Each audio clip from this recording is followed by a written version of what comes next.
do that? Yeah. So you just stay here with them? Okay.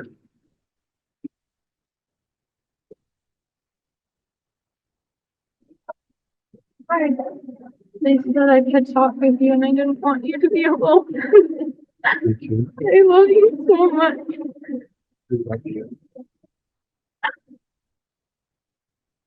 Glad you came over. I thought they had taken you downtown already. I got them out to the Fremont County line. We saw it as soon as you left. They chased you down and then they came back. Ron, Ron? just concerning the car, Huh? I know I they, asked him oh, about okay. it. What's that? just about the car. Oh, we'll take care of the car. We're gonna take it. Is she able and then to we'll- get it? Yeah, you can do that. We may have to go through the car if you're arrested in it, Right. the things we gotta do, but then she can. She can have her bananas and her, I gave him her, food. We'll try to get a car before it's for you. You can eat it.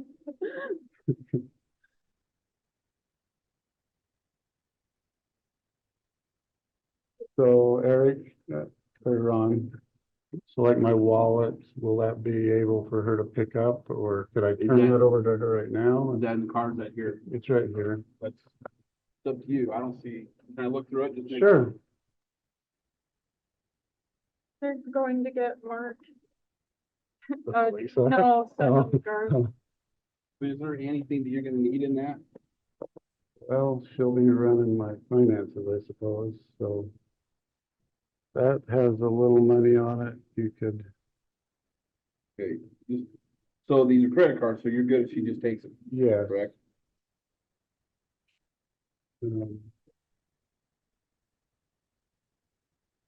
In the middle drawer on the left side in Mark's room, there's about $9,000 in 2 white envelopes. Okay. So get that.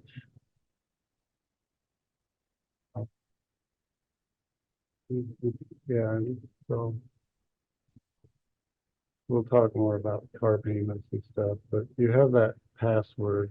I do. I believe the Hawaiian, That's this one. First Hawaiian Bank, if you use that same password for this account, it's Chad Daybell. That's what else is in here.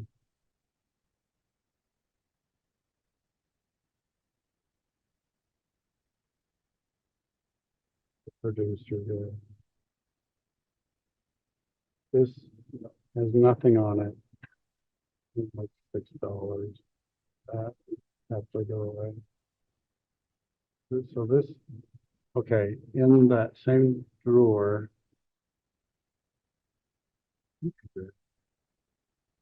is a piece of this that would fit in here, and it's got the company card, company business card. And so just make sure you get that. And this is all in Mark's room. Yeah, I put that in there. There's like a pamphlet with a guy who's sitting in a car. It's for the Wells Fargo auto loan. That's the loan that they but not. Yeah, and so that we'll talk about. So this has, if you go to Telmate, this is the card that's used. Okay. And so all you really do, you could probably just sign in as chad.daybell or start your own. I have an account that I've been talking with Lori on. Okay. But you could use this To card, add money. to yeah, it. and to her if needed. Okay. So, yeah, she'll need to still have commissary money. Usually puts 30 a week in there. So. And you can probably talk to her too. Okay. I'm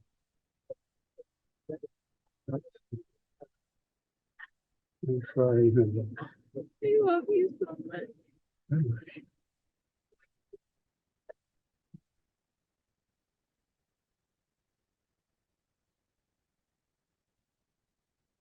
Cooperate with them as much as you feel. I mean, They've been kind to us today.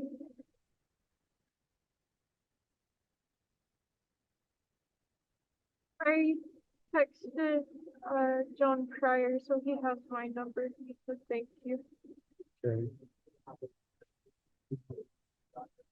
And a lot of the company stuff that pays for the house should just auto pay still out of that company account. Hey, And I left 5,000 in there. Here. Okay, If you need some, come find me. okay, thank you.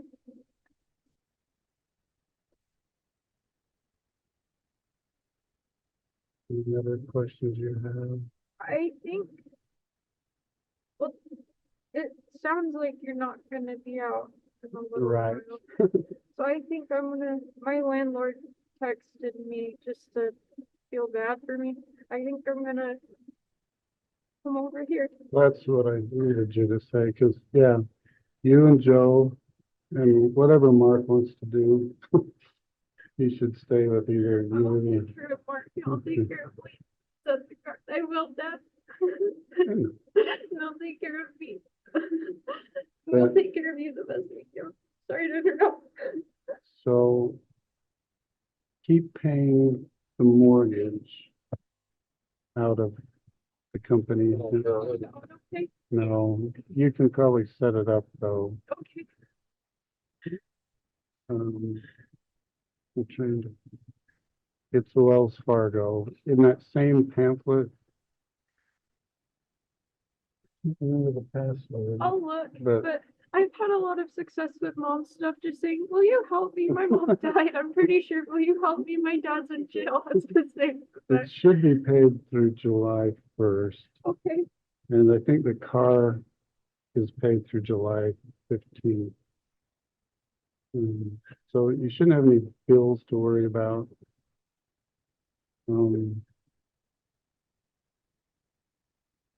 Yeah, I'm not coming back. So all that stuff that's in the baby room is Lori's and mine. The suitcases you'll see in the box. Just put it in the garage, I guess, after. store it, see what happens. You guys can, yeah, take that mattress from upstairs, I guess, do what you want, put the books back on the shelf. We're gonna make it through. I'm glad we could talk. I'm glad they let you come over.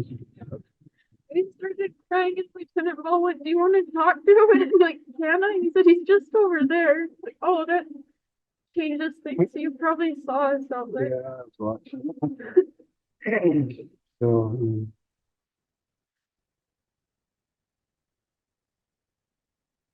hopefully things will slow down for you guys and get left alone.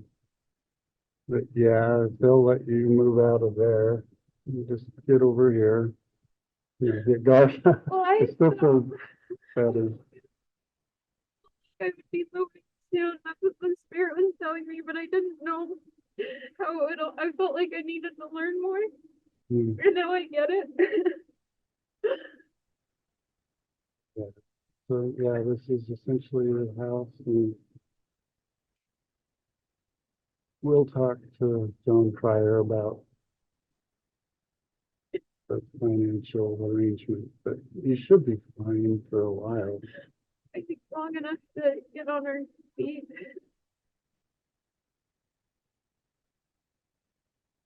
And stopping at 111.54.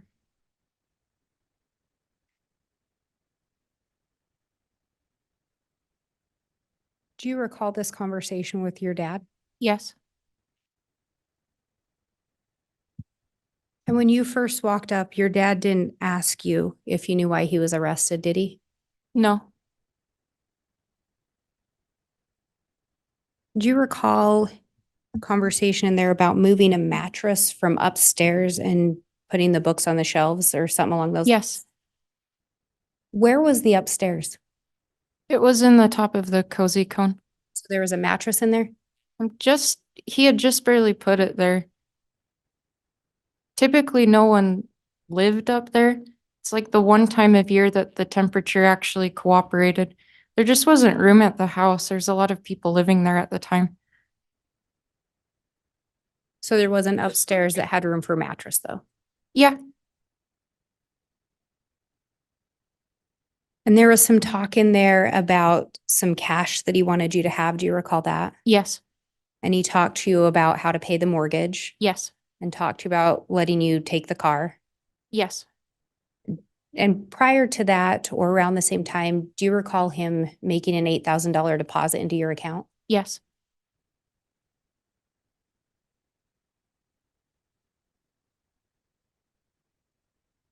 Do you recall conversation that day about a body being located?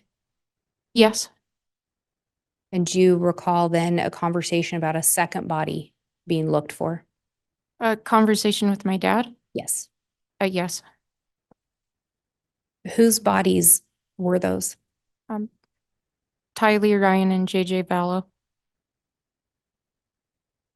I have nothing further. All right, thank you.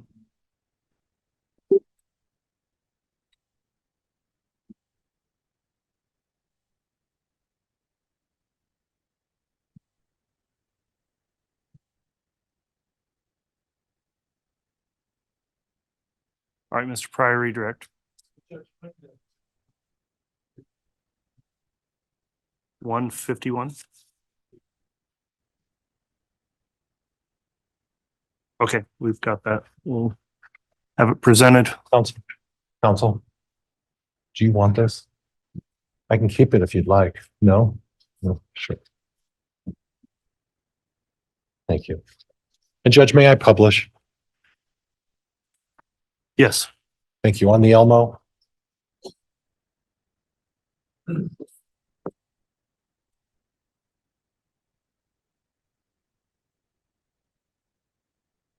Emma, I'm looking at the life map insurance. And is that the one you talked about with Taylor Ballard? Yes, You previously testified that your dad would sign if he was also applying for coverage. Do you recall that? yes, Could you do me a favor under your dad's do you recognize which one is your dad's signature there? yes, Second one, right? yes. Below your mom's? And would you read starting with spouse's signature? Spouse's signature if applying for coverage. And what did you understand that to mean? Either my dad was applying for coverage or my mom didn't read the directions. But it was your understanding at the time that the decision and the amount of coverage was a decision your mother made at that time, correct? Correct. Okay. Now, the prosecuting attorney, Miss Blake, talked to you about whether your dad discussed with you where the children were, correct? Yes, Okay.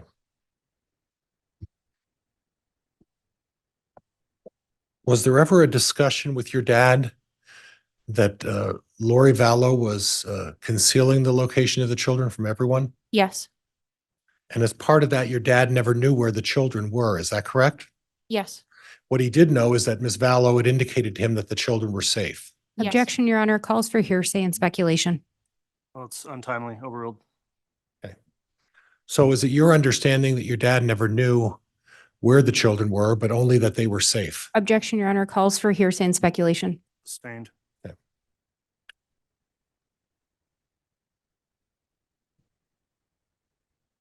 I want to talk lastly about one other subject that the prosecuting attorney brought up. She mentioned to you that why you never brought up an issue about your mother getting an autopsy. Do you recall the day that your mother was exhumed? I think it was December 11th. Okay, and then the first time you learned about an autopsy and that your mother had been dug out of the ground would have been on what day? December 13th. So do you think that it would have been practical for you after they conducted the autopsy and dug your mother out of the ground to file an objection or complain? It was already completed. I have nothing else, Judge. Thank you.